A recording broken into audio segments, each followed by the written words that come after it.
Guys, Mark Goldberg here from Mark Vlogs Watches with a quick word for your friend and mine, ArchieLuxury, Paul Pluta, AC3, Archibald Chesterfield III. You know, he invented the quick wristwatch check, and the rest of us on YouTube, well, we just stole it.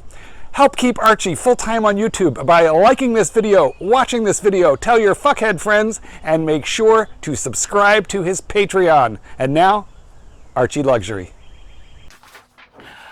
Hi guys, Paul Pluta on the Paul Pluta channel. Today guys, I'm doing paid reviews. This is a paid review for Francis. And before we start this is paid review AU9. Before we start this, let's do a quick wristwatch check. I'm wearing a Rolex Explorer 2 Polar. This is a paid review for Francis. And Francis says, "Hi Arch, thanks again for your great review of my inherited watch collection." That's right, the lucky guy had some really cool pieces. The review for that was JU75. I'm just going to make a note to put a link to that. So in the corner of this video here, you can see that review. Okie dokie. Okay, thank you. There are two additional videos that I'd like to commission. The first one, I'd like to get your opinion on the pros and cons of the most common ways that individuals sell their high-end watches, such as local dealers, reputable online dealers such as Watchbox, major auction houses such as Sotheby's. Even though I won't be selling any of my watches currently in my collection, this is a topic that interests me. I've sent you $50 via PayPal, and we'll get back to you on the second topic. Now, the second topic, that was my videos on Lange and FP Journe. So let's jump straight into this here. This is for Francis from Philadelphia. And let's have a talk about this. It's inevitable. Every collector, they need to understand the buying and the selling process. You can't have one without the other. And virtually every collector needs to occasionally sell a piece. So let's have a look at the pros and the cons. Now, like anything in life, usually the easier option brings the least money. For example, it's just like if you have an automobile you want to get rid of. Taking it to the dealer can be trouble-free because you basically drive it in. He gives you a cashier's check and off you go. However, you would generally get lower prices than if you did the selling yourself, if you sold it to the end user.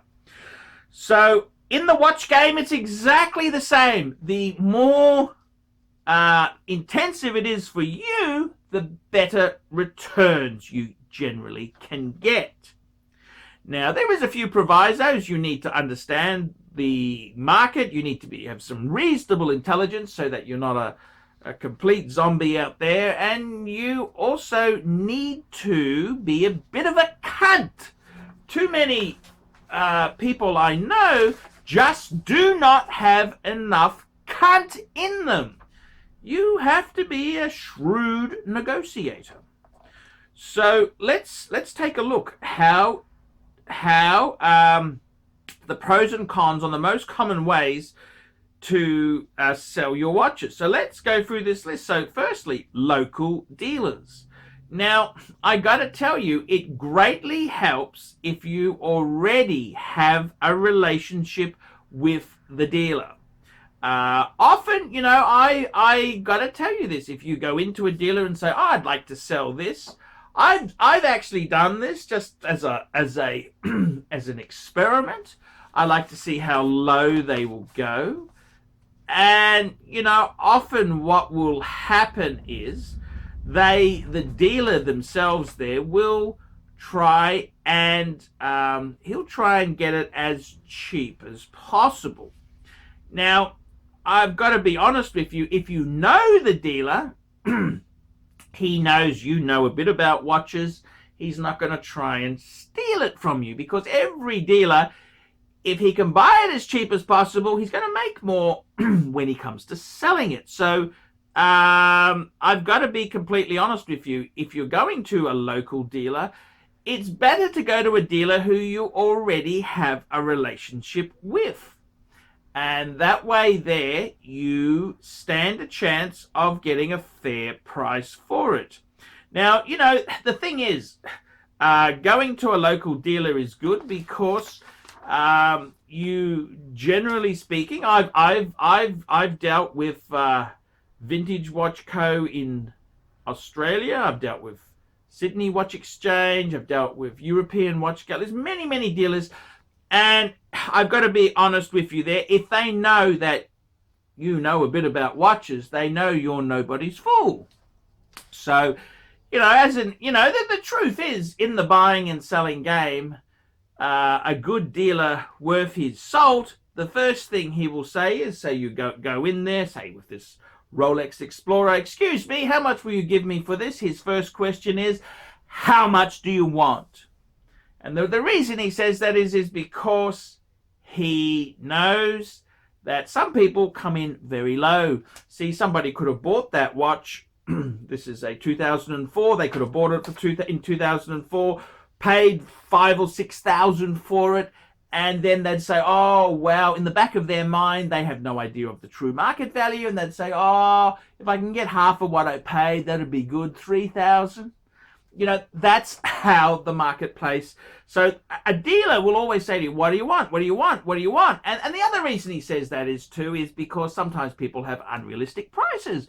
They think the prices on Chrono 24 is what they should be paid. Unfortunately, Chrono 24 prices are what the dealer will sell it for. So he needs to have performed any repairs that are necessary. He needs to maybe have serviced it. He needs to provide a warranty. He needs to provide credit card facilities to the new buyer. So obviously the prices that something is selling on Chrono 24 is not necessarily what somebody will pay you. So the pros and cons of dealing with a local dealer is that A, you don't have to ship it across the country. It's somebody local. You can go and see them. You can have any informal chat. It's particularly useful to use a local dealer if you already have a standing relationship. Obviously, if you're a Rolex Submariner collector and then you want to sell one piece, he knows you're nobody's fool who can be ripped off with a lowball offer. And as long as you understand the buying and the selling process, you could sort of come to a reasonable figure there. So the pros and cons of dealing with a local dealer, hopefully you've got some rapport with him. It's easy. You're not taking any risk. You're not selling on eBay to scammers, or you're not being conned, or you're not getting, it's clear funds for your piece. So the pros and cons. The cons are, well, if you don't know watches, he could try and take advantage of you. If you have a harder model, he may not want it because he doesn't want to be stuck with the fucking thing. Ideally, the best way to get the best price from a local dealer is see if you can put the piece on consignment with the dealer. Now, the problem is, of course, if he goes bankrupt and fucks off with your stock, you're in a little bit of trouble. But if you know the local dealer, you've got a relationship with him, you can trust him for that. So local dealers are very good, but the big negative is they may not pay as well as other means of selling it. The next thing is, what do I think about reputable online dealers like Watchbox? Watchbox, yes, they're very, very keen to do buying. They're really plugging their their app, which I must admit, I was watching a video from the Urban Gentry channel, and I actually subscribed to their Watchbox app, and I actually thought it was pretty reasonable. I didn't think it was a terrible app. I quite liked it there. I actually put my 4 Patek Philippe's on the app. So funnily enough, for the 5296, it gave me a value of $105, whereas all the other ones, the prices were really quite high, I felt. But For the 5296, it said it's worth $105. Maybe, I don't know, something, a little glitch in that software. But I gotta be honest with you, Watchbox themselves there, well, the pros and the cons. The pros are it's easy to deal with them. They've got a phone number, they're on the internet, you can easily communicate with these people. I've got to be completely honest with you, Watchbox seems very professional to me. They're paddock dealers. They're dealers for some really big brands. They're not going to rip you off. You know, I can't see that. The negatives, of course, is they've got very high overheads. They've got high running costs. They've got staff costs. So that needs to be factored into whatever price they pay you. So obviously the selling price has got to cover all these big overheads. So it may not be as easy as, it may not pay as well as if you sold it yourself there. Another online dealer is very famous, is Bob's Watches. Bob's Watches. And I have no affiliation to any of these here. But I can tell you the negative is that I was talking to somebody who sent a piece into Bob's Watches, and Bob's Watches is very clear. It has a buy and a sell. So, okay, you send your watch in. Okay, fair enough. So say you've got this Explorer and it says paying, say it says paying $6,000. And they say, okay, we've got your watch in there. Okay, that's a watch in saleable condition. But your watch isn't quite saleable. It hasn't been serviced, Mr. Archibald. This one here is actually, I've never serviced it. I've had it for 5 years myself. So probably 10 plus years without a service. So they'd say, well, we would pay $6,000, but we'd need to subtract service costs, which they'd probably subtract wholesale service costs. And then they'd say, well, Mr. Archibald, where's the papers? Ah, you've lost them. Well, that price there was for a box papers example. If we don't have papers, obviously we would be paying less. So the prices there, they may not be exactly, I don't think they're lying, but you've got to understand that they're going to chip you of every fault. Ah, Mr. Archibald, where the fuck are the rest of the links? Where are the links? And obviously that's the one that they're paying $6,000 for. That's for a full link set. So we'd have to subtract that. So you understand how their business model works there. I don't think they're dishonest, but you're not going to get as much as if you sold it yourself. But let's continue with this story here. So the pros and cons, well, you've basically got guaranteed prices they pay. If it's a special watch, I actually went into a buying center in Singapore, and it was a very rare Kermit. They tried to gloss over it and just say it's a standard Kermit. So they're very sneaky, and my guy knew Japanese because they're Japanese. They're sneaky little fuckers. Now, so, I mean that's kind of the thing there with these online things. If you're lazy and easy, you're going to get less money than if you do the homework yourself. Major auction houses such as Sotheby's. Okay, well, the pros with that is you've got an international price. It's in an auction facility. You're going to get world international prices, depending on which Sotheby's auction you put it into. The negatives, the cons, well, I know you can sometimes be hit up for, they charge you auction fees. Not only do they sell the buyer a premium, the seller pays a premium. They can charge you catalog photography fees. They charge you this fee, that fee, every fucking fee under the sun. And then, of course, they could need the piece for a significant amount of time. So it can be very slow, up to 3 to 6 months. And then, if anything goes wrong with the watch, say the customer is unhappy, and if they give a refund, you have to abide by their terms, which means that if they agree to give a refund, they don't consult you very well, you're kind of over a barrel. So yeah, there are issues with the auction houses. A lot of these auction houses are lovable rogues. They're rogues. I don't want to name any particular auction houses, but even these posh ones, have a look at the art scandals of the world, and you know, just because it's got a very prestigious name and has all the great little accolades, it's been open since 1463, doesn't mean they're necessarily honest fuckers, okay? So, yeah, auction houses can be a mixed bag. Sometimes you can set something with they want a low starting price to attract interest, and presto, it sells to fucking cheap. It's happened before. Believe me, it's happened before. I've seen auctions where they have actually sold a 3940 Patek Philippe perpetual calendar for less than a 5035 annual calendar.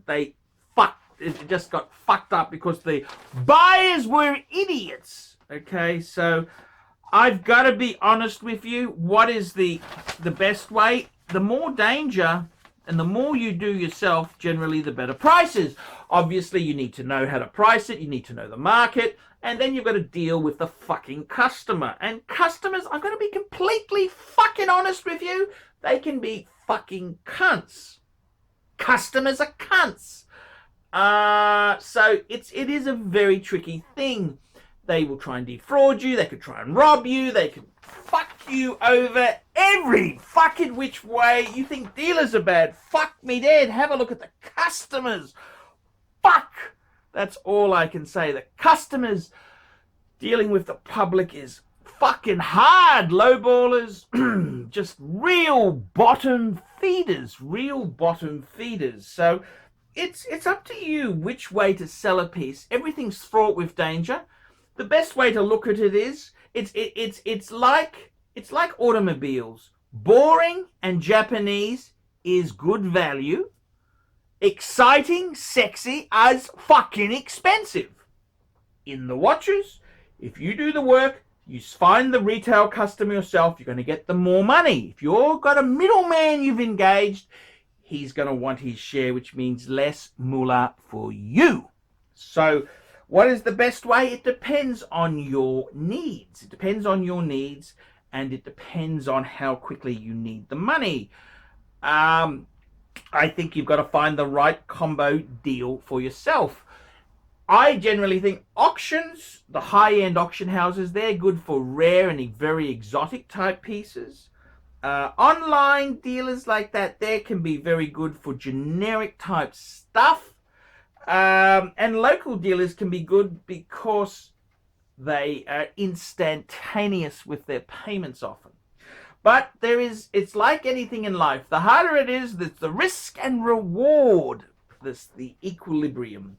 Personally, I hate fucking customers. Customers in the watch business, fuck me dead. I'd rather eat a shit sandwich than sell wristwatches to the public. Fuck me dead. But Francis, I hope that helps. I hope you've enjoyed that video. And Watchbox, if you're watching, I don't understand why the 5296, it's only $105 value. I don't understand what's wrong with the app there, because that's a model that is in your database. So who knows? But guys, that's it for me today. I'm Paul Pluta. This has been a commissioning from Francis. Tell me what you think. Like, subscribe, tell your fuckhead friends, and don't be afraid to put some really nasty comments down below. Until next time, see you later, fuckers. Oh. Hey Archie Luxury fans, if you're into luxury, then you gotta be into 66 Buick Rivieras. Check out my son and I, Alex, as we restore this beautiful 66 Buick.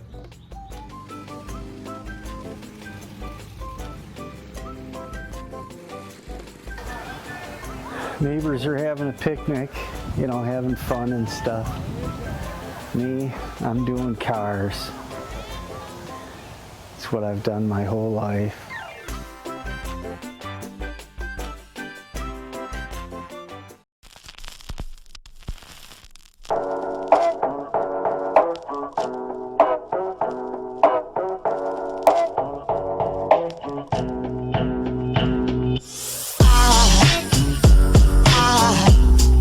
Aside from my soul,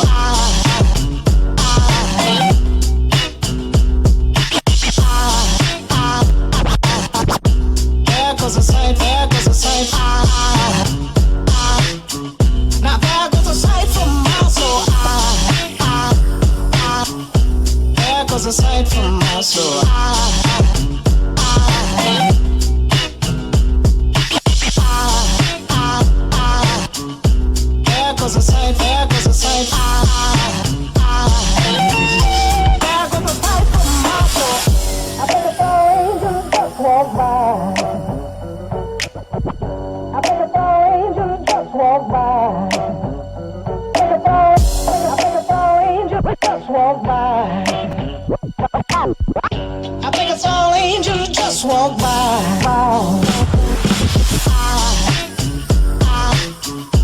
There goes a sight from my soul.